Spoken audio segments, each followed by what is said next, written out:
A 14-year-old boy named Emile is doing well in school, but he finds it difficult to connect with his peers.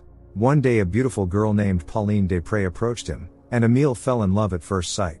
Emile has only one friend, Jeremy. Emile is also ashamed of his eccentric parents. He was very displeased when the mother brought him a snack to school. Seeing that her son had eaten junk food, Annie was outraged. She considers it foolish to spend money on something that harms health. When Annie left, Jeremy said it was just awful. But Emile was already used to it. In the evening at home, he found Pauline's page on social media and admired her photos for a long time. But Emile knows he doesn't stand a chance. A boy who is forced to live in the neighbor's garage cannot interest a girl like Pauline. Emile's father, Bernard, cannot start building their house, so many neighbors mistake them for gypsies. Temporarily the spouses live in a trailer. Annie constantly cooks healthy food for her son. Moreover, she believes that radiation from microwaves and cell phones is deadly. Alas, Annie's quirks don't end there. Every month she dyes her son's hair blonde, believing that all blondes are lucky. Emile doesn't even try to object anymore. Despite many years of marriage, the passion has not disappeared from Annie and Bernard's relationship. Upon seeing Emile's hair become light again, the neighbor girl began teasing him, and he pushed her. Bernard apologized to Marie-France, Alicia's mother, promising that it wouldn't happen again. Emile also had to apologize, although he didn't feel wrong. Bernard knows that Marie-France has connections in the city hall, so he hopes she will help him obtain permission for construction. Marie is doing everything possible, but there are no guarantees that the application will be approved. At school, Emile tries to impress Pauline by talking about the harm of mobile phones. When they played ping pong, Pauline learned that Emile is good at algebra and suggested studying together at her place on Saturday. Emile said he's not sure yet if he can make it. Later, Jeremy asked the friend why he didn't agree right away. Emile replied that his father always advised him to keep girls waiting. When Emile returned to the trailer after classes, the upset mother said that the city hall didn't give permission for construction. Bernard promised his wife that he would find a solution. Annie is very upset also because they have already paid in advance to the workers. Bernard works as a sales representative and goes door to door offering to buy locks, but most people just slam the door in his face. Emile doesn't want to spend his whole life in a trailer. Annie assured that they would find a way out, but she doesn't seem to believe it. On Saturday, Annie drove her son in her small eco-friendly car to Pauline's house and made him take the carrot cake. After waiting for his mother to leave, Emile threw away the carrot cake. Near the house, Pauline's mother greeted him the house and invited inside. The family lives in a luxurious cottage. When Emile discovered he had a hole in his sock, he panicked. He couldn't afford to mess everything up, so he stayed barefoot. Pauline's mother found it strange, and Emile lied that he had lived in Africa, so he wasn't used to wearing socks. Pauline offered Emile tea and complained that her mother was depressed, and her father, who conducts an orchestra, is never home. Pauline plays the harp. The father only notices her when she is playing. Emile asks the girl to play something for him. She feels uncomfortable when someone watches her, so she closed the curtains and only then played a melody. Soon Pauline will have a concert in Venice with the children's orchestra, and she invited Emile there. The boy would be happy to go, but it's unlikely his family can afford such expenses. The teenagers were studying algebra when suddenly they were interrupted by Pauline's mother, saying that Annie was here. Emile got nervous and hurried to leave, not wanting anyone to meet his mother. Annie realized that the son was ashamed of her, although he denied it. Later, he told his parents about the invitation to Venice. They couldn't afford a train ticket, but Annie is willing to postpone the dentist appointment so the son can go. However, Bernard has a better idea, the whole family going to Venice in their trailer. Annie enthusiastically embraced this idea, as she had been waiting for a honeymoon for 20 years. Emile's worst nightmare is about to come true, but he couldn't come up with a reason to dissuade his parents. The family began to prepare for the trip. At school, Emile approached Pauline and said he would be able to attend her concert. Pauline was very happy. That evening, Fabrice, the eldest son of the spouses, showed up at the trailer. The guy who works as a cook had unexpected time off. During dinner, the parents told Fabrice that they were planning to leave for Venice tomorrow morning. The father suggested he go with them, but Fabrice didn't want to. However, he would be glad if they dropped him off in Lyon.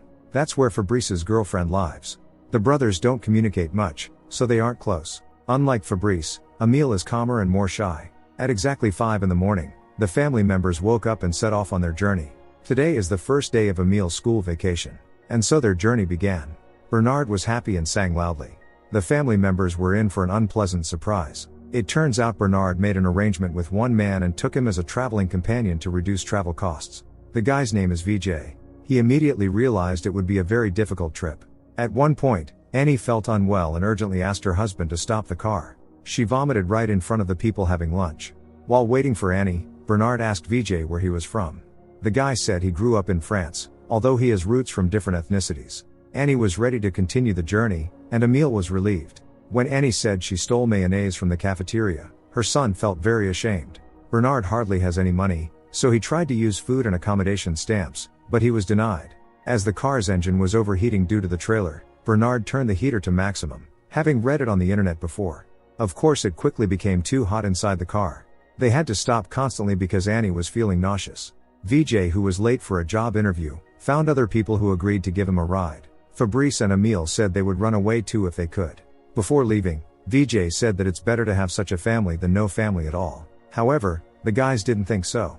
Later, the family stopped at a roadside cafe. Fabrice received a call from his girlfriend Shirley, whose plans had changed. This means Fabrice will have to spend these days with his family. Annie fell asleep in the car after having a drink. Emile only hopes they will make it to Venice on time. It's getting hotter in the car, but Bernard refused to open the windows, arguing that it's raining outside. As a result, they had to drive without their outerwear, which puzzled the people around. Annie woke up closer to evening with a headache. Bernard suggested stopping somewhere to spend the night. Emile worries that they won't make it to the concert, which is already tomorrow. Stopping in a no parking zone, the family raised a toast to Venice. At night, Fabrice suggested his younger brother take a ride. Emile refused, as Fabrice had his driver's license revoked. But when the older brother started calling him a coward, Emile agreed. They arrived at a bar and ordered drinks. Emile asked his brother for advice on girls. Fabrice said that being friends with a girl is a bad idea. Emile should put Pauline to a choice, either all or nothing. Emile felt awkward at the bar but tried to relax. Fabrice met a girl named Natasha, and there was immediate passion between them. Emile waited for them in the car while they were in the tent. Later, the brothers had an honest conversation. Emile, being a romantic at heart, said he didn't want to date a girl without feelings. Fabrice didn't share his opinion. The parents didn't even notice their son's absence. During breakfast, seeing approaching police officers, the family hastily got ready to leave. Natasha joined them. Bernard sang loudly again, not shying away from anyone. Otherwise, the journey went smoothly. At some point, Natasha noticed that Emile's hair was dyed. She was shocked to learn that Emile's parents thought he looked cuter with white hair, without even asking his opinion. Natasha didn't hide her belief that the whole situation was madness. Annie didn't like this and asked the girl not to interfere. Suddenly, while driving, the trailer's wheel went flat. Emile asked how they would make it to the concert now. Bernard yelled at his son, accusing him of selfishness and saying they had bigger problems. Emile couldn't hold back his emotions, almost crying. Wanting to support his brother in some way, Fabrice stole someone's motorcycle and offered to go to Venice right now. The parents couldn't stop them. When the motorcycle's owner approached the trailer, Bernard lied that he hadn't seen anyone.